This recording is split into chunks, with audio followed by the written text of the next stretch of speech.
Assalamualaikum warahmatullahi wabarakatuh. Di sini kami akan mempresentasikan mengenai penerapan clustering Kamins pada data tingkat pengangguran terbuka berdasarkan daerah di Jawa Barat untuk memenuhi tugas besar mata kuliah Data Science.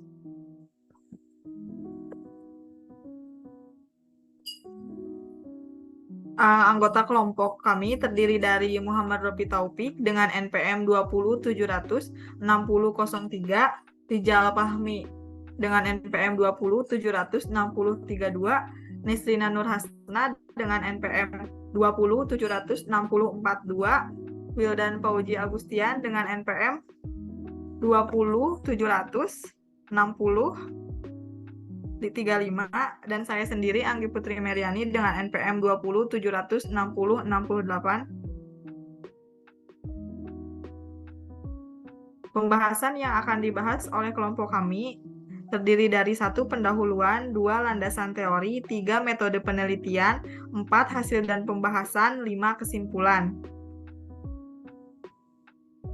Kondisi ketenaga kerjaan Agustus 2021 dipengaruhi oleh pandemi COVID-19 yang berlangsung sejak Maret 2020. Hal ini berdampak pada perubahan tatanan kehidupan, tak terkecuali Indonesia dan Jawa Barat. Kami berupaya untuk memotret kondisi ketenaga kerjaan akibat pandemi tersebut. Informasi mengenai ketenaga kerjaan yang disajikan dalam publikasi ini diharapkan dapat digunakan untuk monitor dinamika ketenaga kerjaan di Provinsi Jawa Barat dan menjadi basis bagi perencanaan dan evaluasi pembangunan. Klasifikasi presentasi tingkat pengangguran terbuka berdasarkan daerah di Jawa Barat dengan menggunakan penerapan algoritma K-means, tingkat pengangguran terbuka (TPT) merupakan indikator yang digunakan untuk mengukur tenaga kerja yang tidak terserap oleh pasar kerja dan menggambarkan kurang termanfaatkannya pasokan tenaga kerja.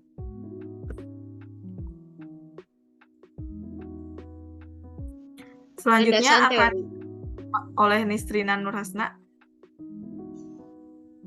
Landasan teori. Landasan teori terbagi menjadi 3 poin. Yang pertama ada data mining, knowledge discovery database, yang kedua ada algoritma K-means, dan yang ketiga ada tingkat pengangguran terbuka. Untuk penjelasan poin pertama, data mining adalah suatu proses menemukan hubungan yang berarti pola dan kecenderungan dengan memeriksa dalam sekumpulan besar data yang tersimpan dalam penyimpanan dengan menggunakan teknik pengenalan pola seperti teknik statistik dan matematika.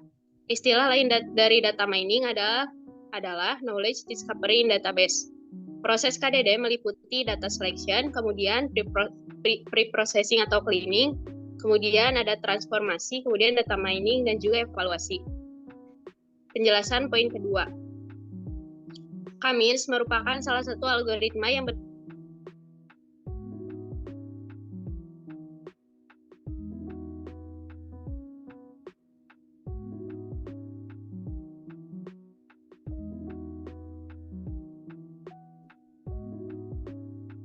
sering bekerja dengan cara yang cukup sederhana, yaitu dengan membagi data ke dalam grup-grup yang memiliki kemiripan antar objeknya. Dalam penelitian ini, penggunaan klasterisasi dapat mengidentifikasi suatu wilayah dengan menemukan pola-pola karakteristik hingga menemukan keterkaitan yang menarik antara atribut-atribut data. Penjelasan poin ketiga yaitu tingkat pengangguran terbuka. Tingkat pengangguran terbuka adalah indikasi tentang penduduk usia kerja yang termasuk dalam kelompok pengangguran.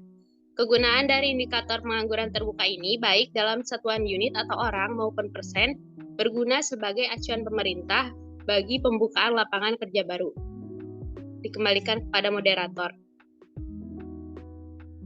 Selanjutnya akan dijelaskan oleh Wildan. Oke, terima kasih moderator. Di sini terdapat beberapa alur dari metode penelitian yang telah kami laksanakan, di mana pada alur pertama yaitu start, lalu selanjutnya data processing, lalu selanjutnya menentukan jumlah cluster, dan di sini terdapat pembagian yaitu tentukan titik pusat cluster, hitung jarak data terhadap pusat cluster, pengelompokan data sesuai minimum jarak ke pusat sentroid, Lalu pusat klaster berubah. Nah, ini terdapat pembagian pemilihan di mana ada alur ya dan alur tidak. Jikalau memilih alur tidak, itu akan menghasilkan output hasil klaster dan N.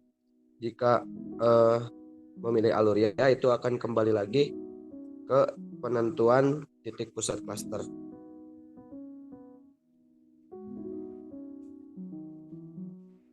Oke, studi kasus yang diambil adalah tingkat pengangguran terbuka di Jawa Barat. Penelitian ini membahas tentang pengelompokan jumlah daerah yang terdapat tingkat pengangguran di Jawa Barat.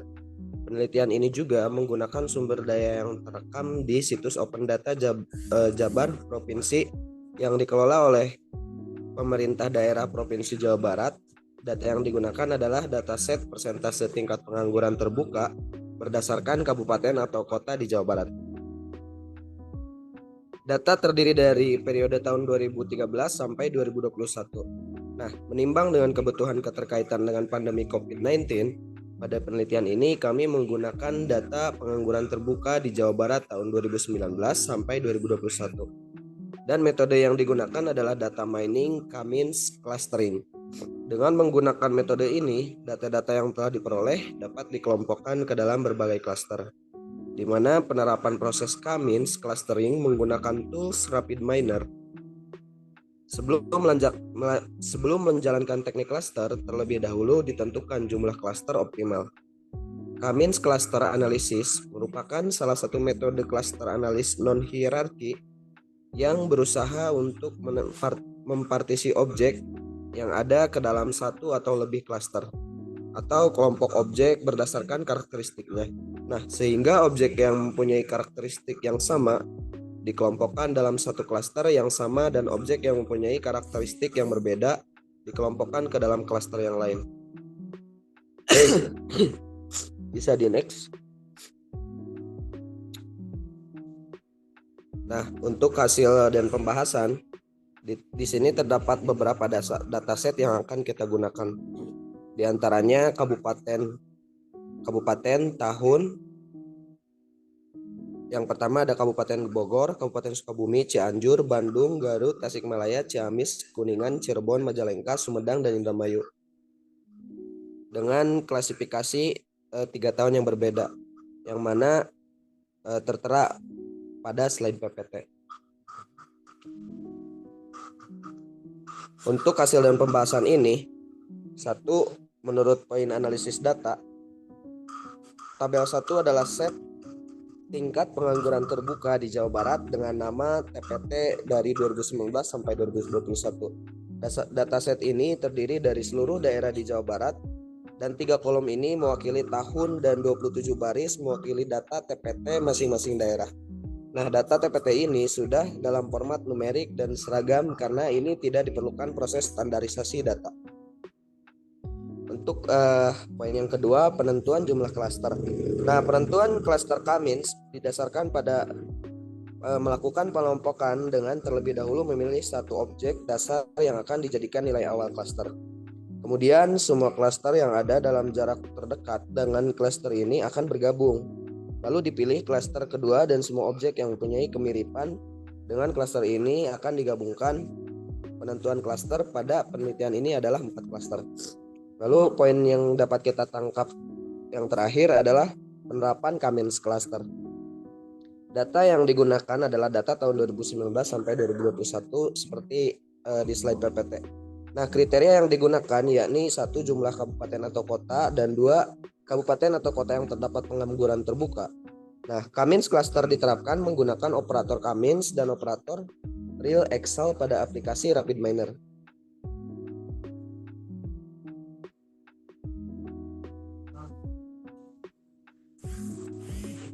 Oke, setelah beberapa tahap uji coba dengan menggunakan real Excel dan RapidMiner, kita mendapatkan hasil clustering menggunakan algoritma Cummins. Nah, hasil yang diperoleh bahwa terdapat 12 kota atau kabupaten dengan klaster tingkatan C3, 8 kota atau kabupaten dengan klaster tingkatan C2, 2 kota atau kabupaten dengan klaster tingkatan C1, dan 5 kota atau kabupaten dengan klaster tingkatan C0. Dalam melakukan clustering, data yang diperoleh akan dihitung terlebih dahulu berdasarkan jumlah pengangguran terbuka berdasarkan kota atau kabupaten. Hasil rata-rata berdasarkan 2 kriteria penilaian yaitu 1. Rata-rata jumlah kabupaten atau kota. 2. Setelah diakumulasikan dan dicari nilai-nilai rata-ratanya, maka akan didapatkan nilai dari setiap variabel. Data tersebut masuk ke tahapan clustering dan diolah dengan K-means berdasarkan klaster yang sudah ditentukan. Oke, di slide terdapat statistik hasil percobaan K-means clustering. Sekian yang bisa saya jelaskan, saya kembalikan lagi ke moderator. Selanjutnya, demo aplikasi akan disampaikan oleh Saudara Rupi. Baik, terima kasih kepada moderator atas waktunya. Di sini saya akan mendemonstrasikan uji coba clustering data menggunakan aplikasi RapidMiner. Nah, berikut ini adalah tampilan awal dari aplikasi RapidMiner.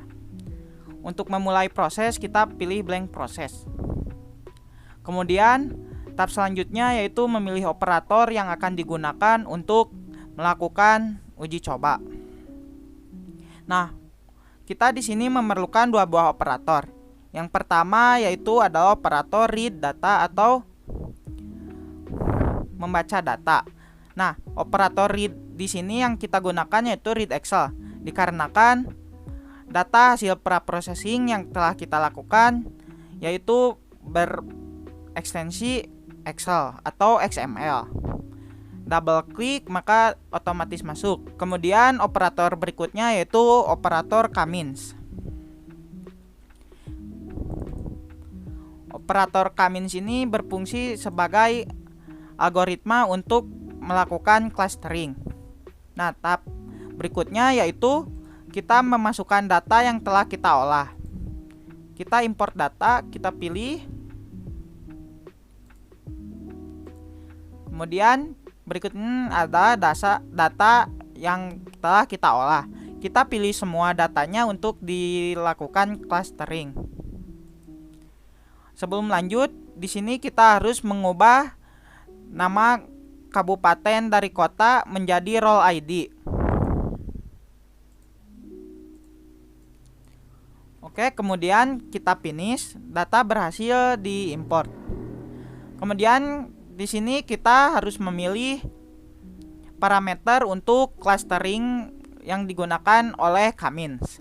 Nah, untuk defaultnya K-means memiliki 5 buah clustering. Tapi di sini kelompok kami menggunakan 4 buah cluster. Kemudian max run-nya kita ubah menjadi 6. Nah, tahap berikutnya yaitu menyambungkan semua proses ini. Kita bisa memencet gambar kabel icon kabel di sini untuk menyambungkan secara otomatis. Kemudian tahap selanjutnya yaitu kita start atau jalankan proses tersebut. Proses berhasil dijalankan. Nah, berikut ini adalah data hasil clustering. Nah, terdapat 4 cluster. Untuk cluster 0 terdapat 5 item atau 5 kabupaten dan kota. Kemudian cluster pertama terdapat 2 item, cluster 2 8 item, dan cluster 3 12 item, sehingga total dari seluruh item ada 27. Kemudian kita masuk ke centroid table. Nah, pada centroid table ini kita dapat melihat data hasil centroid, di mana pada tahun 2019 untuk cluster 0 data centroidnya itu 5,2. Kemudian disusul dengan cluster lainnya.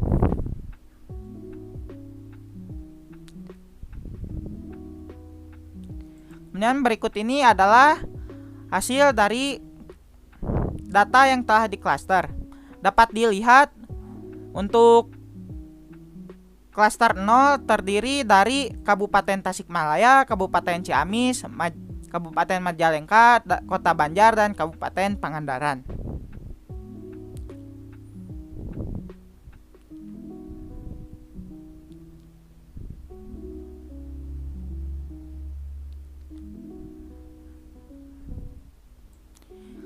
Kemudian pada statistik ini kita dapat melihat statistik dari hasil clustering, di mana pada tahun 2020 yaitu memiliki hasil rata-rata tertinggi. Kemudian berikut ini hasil setelah data divirtualisasi. Mungkin sekian yang dapat saya sampaikan. Terima kasih. Assalamualaikum warahmatullahi wabarakatuh. Saya kembalikan kepada moderator. Selanjutnya kesimpulan akan dijelaskan oleh Rijal. Baik, terima kasih moderator.